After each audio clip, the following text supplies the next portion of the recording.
that money run on down the line.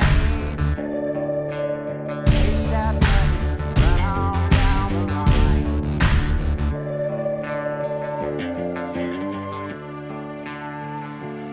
So Valerie, so the piece itself is called Rumors of War, but where does that come from? Well, Kehinde did a series earlier on, a painting series of equestrian figures. If you dig deeper, it really is biblical. It's Matthew 24, and there'll be wars and rumors of wars. Right. And part of that monument, part of the allure of it, I think, for many, is that they see themselves reflected in that monument. And those people who feel that they're reflected in the monument are people who have been oppressed. The character itself, is it based on anybody? It's a composite. So Kehinde talks about, people who have been oppressed and really who gets memorialized. Yeah. It is the everyday person that one never sees memorialized. I Right. mean, now we see these makeshift memorials when people are murdered or where they die.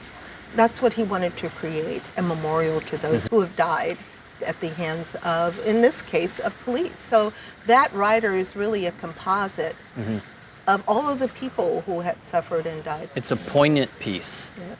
based on what's going on now. Yeah. I mean, how do you see it, from your perspective of this time in Richmond? Well, who would have known? I mean, we know because we have seen it, and it is becoming increasingly apparent. What policing looks like in one community is not the same in others. And thanks to cell phones and modern technology and the internet, we are now, on a grander scale, more aware of what is transpiring in the dark. So who would have known George Floyd would have been murdered in the way that he was murdered? Who would have known that would have been the last straw that would really spark an uprising? The statue Rumors of War was the Jeb Stuart monument, and I saw it coming down, and I will say that there present when it was coming down were international news sources, Russia, Japan. Richmond has become kind of a center of just the whole transition of things and the mindset changes and stuff. How do you feel about being part of that with you guys? You could never have predicted this. There's no way to predict it. I mean, I will say that when we unveiled that sculpture on Tuesday, December 10th, there was a lot of anxiety. I mean, we knew people were interested. We knew from the responses and RSVPs that there will be a lot of people, but we didn't know the tenor of how they were feeling, what they were bringing to us. And so there was a lot of anxiety. We're going to have people who are resisting this narrative, this shift in the narrative. We're going to have people there to embrace it. Kehinde himself had a lot of trepidation. He was very anxious. We'd had backlash before the sculpture even got here. The fact that we even bought it, there was backlash. There were people who refused to give money to this museum anymore. Wow. But there were people who began to give money to this museum on the other side of it. So we walk out on that Tuesday, and there is a sea of people as far as the eye can, literally as far as the eye can see, up and down Arthur Ashe Boulevard, all the way back on Hanover. And that wasn't the best of days. I mean, it was rainy. It was rainy. It was rainy, but if you would remember, the rain stopped. Right. The rain stopped. Yeah. It started drizzling later on. This meant something to you. To me, it meant a lot. I mean, come on. It's the harmonic convergence. What transpired was this just sea of love. Everyone was there. Everyone was there to support it. Everyone was ready for the narrative to shift. They were ready for that gravitational pull to go away from Monument Avenue toward a new narrative for the new millennium. Wow. And this offered that up. It offered up the city of Richmond to have a different gravitational pull to itself. Not just that, not just history, but now a living history, a new history, a monument for the times that we're living in. And little did we know what would transpire some 6 months later. that monument would really become an oasis, a space to meditate, a space to honor those who have fallen, those who continue to fall. Right.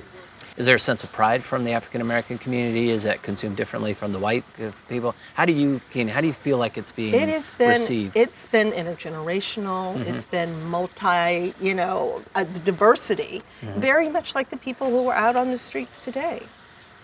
They are mothers and fathers, and of course the youth. The youth is always on the front lines, and so it's really shifted that narrative where it was really meant to be that composite, but really to celebrate the everyday man and woman. I mean, even though the figure is man-oriented, it is really expansive in terms of it being non-binary. You can read it as male, but it's really non-binary. So Kehinde's very much aware of that, but I think all of this activity that has transpired has really allowed the young people to see themselves reflected. It's not the military uniform. Right. Yeah. It's not the saber. It's torn jeans and a hoodie. Yeah, my 17-year-old twins, we live in Carytown, just right over here, and that installation just gave them such a sense of pride Exactly. in the city in a way that I had not necessarily seen as much before. But they were so happy to see it come in. It's amazing, and how many people look at it and go, Kyrie's, like they know instantly the sneakers. Yeah. I mean, the torn jeans, and I'm from Houston, so to see young Black people on horseback, Right. it's not an anomaly. I mean, you see it all the time. Right. You go up to Baltimore, you see it on horseback, and what you saw also in a lot of the protests are this whole contingent of people on horseback. Right. So it is something quite beautiful because it is part and parcel of our experiences, of lived experiences. Yeah. It's what people know. Yeah. What's your view on the overall status of the statues, up or down or whatever? I mean, how do you view it? It's okay that they're there. I didn't mind it.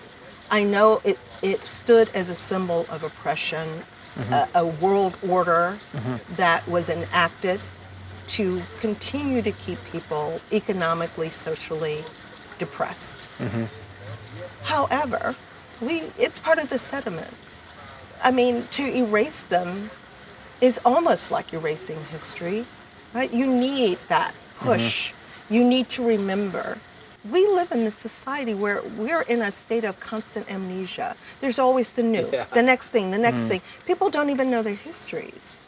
To make plain what your history is, and to always have new narratives to emerge allows that history just to be what it is, history.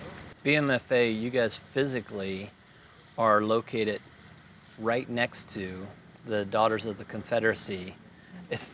That's not lost on me, that kind of metaphor. No. We're living in a place. Yes. We are right next to each other. The beautiful alabaster building that's right next door.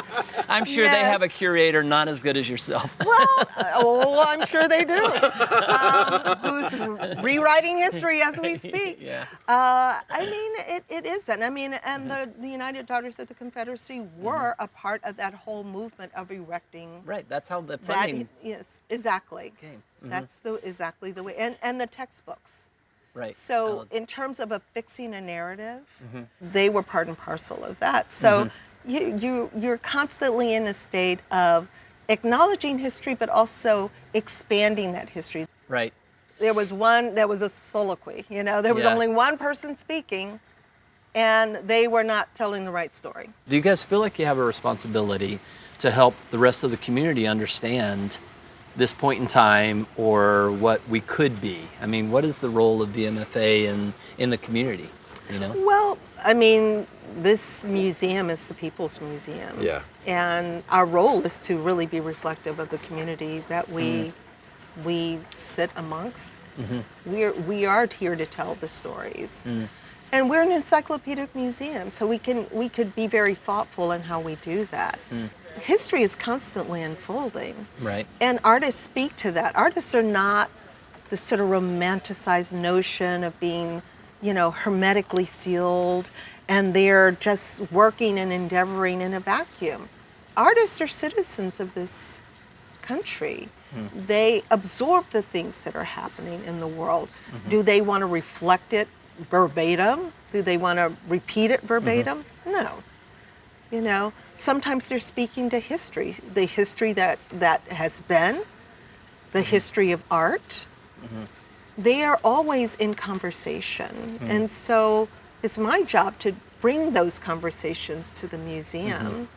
Artists, you know, really are the fabric in a lot of ways of our communities. And when you look at the Robert E. Lee Monument now, some people, you know, consider it being defaced and hate the idea that it's.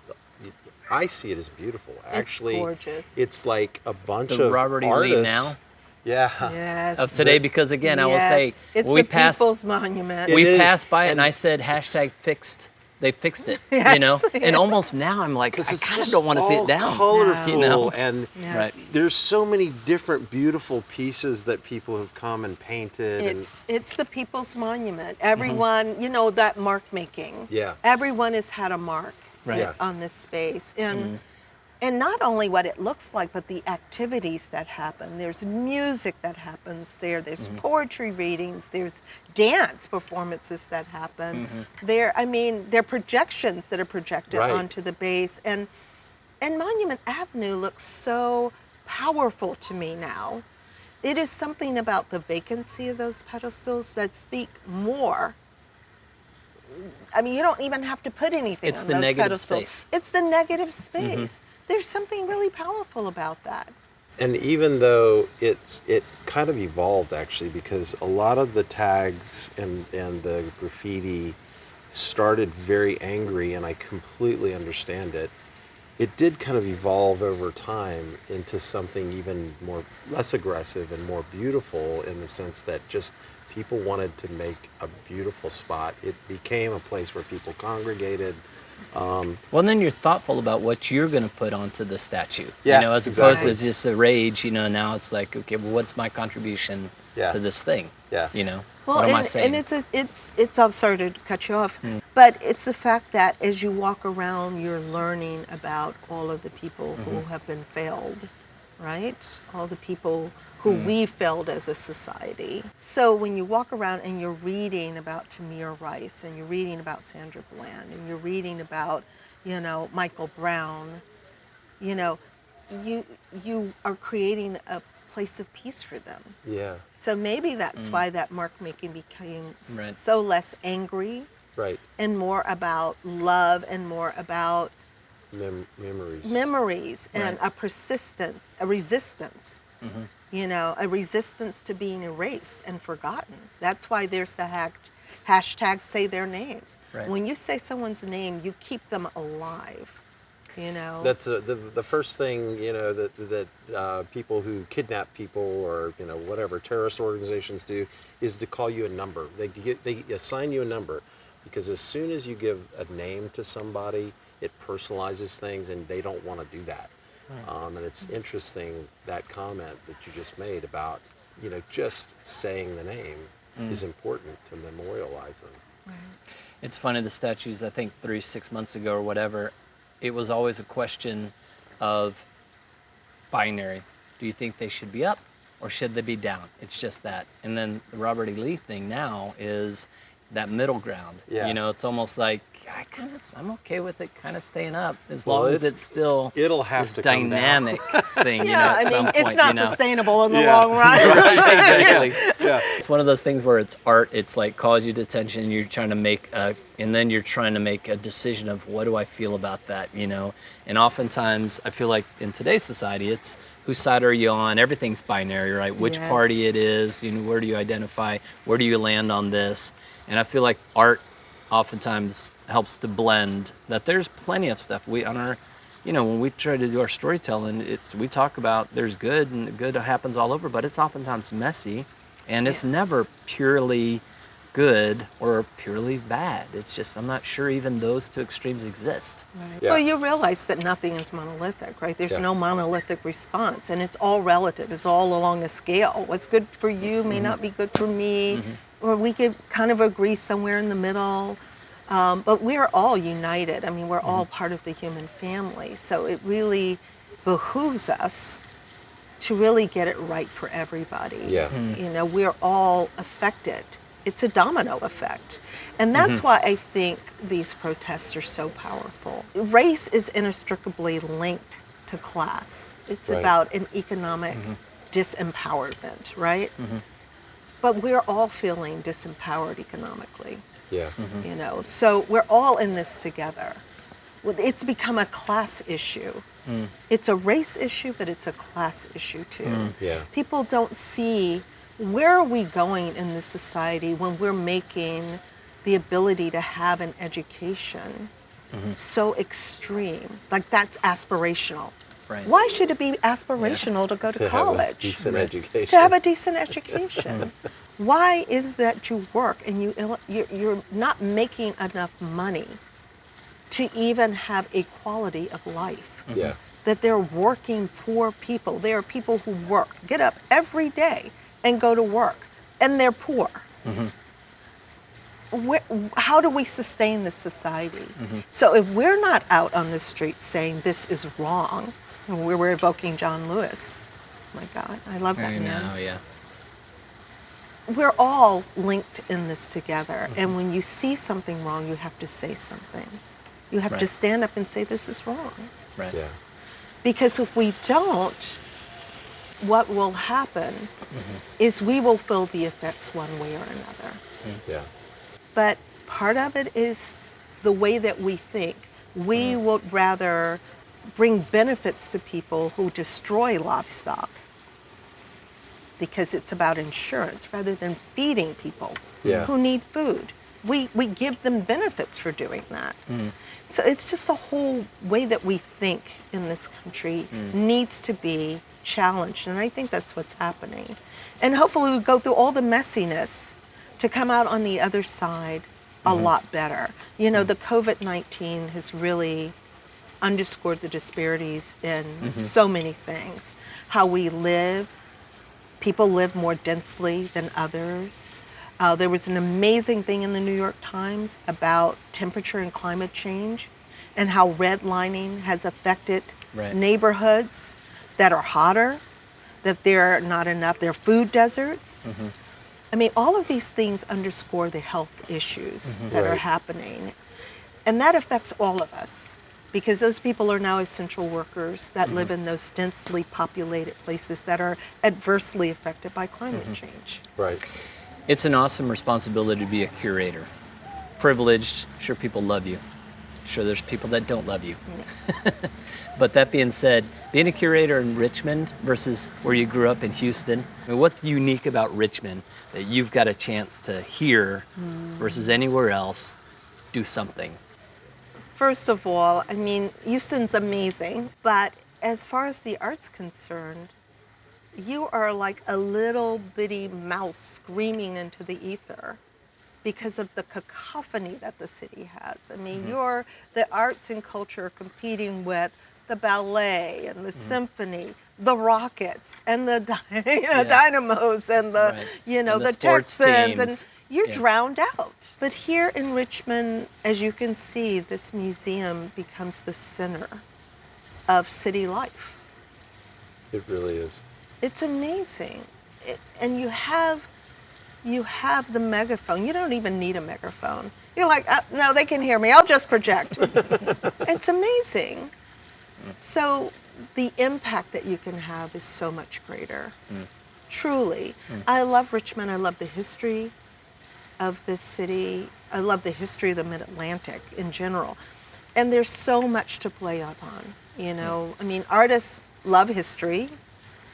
And you can't be a curator and not love history as well. Yeah. So there's a lot of material here, so to speak. Right. A lot to work with. A lot of Lot to work with. Yeah. I love it. You're great. Yeah, no, you're really good. There's so much more to explore, and we want you to join us on The Good Road. For more in-depth content, meet us on the internet at thegoodroad.tv. Hear more great stories, connect to organizations, and make sure you download our podcast, Philanthropology.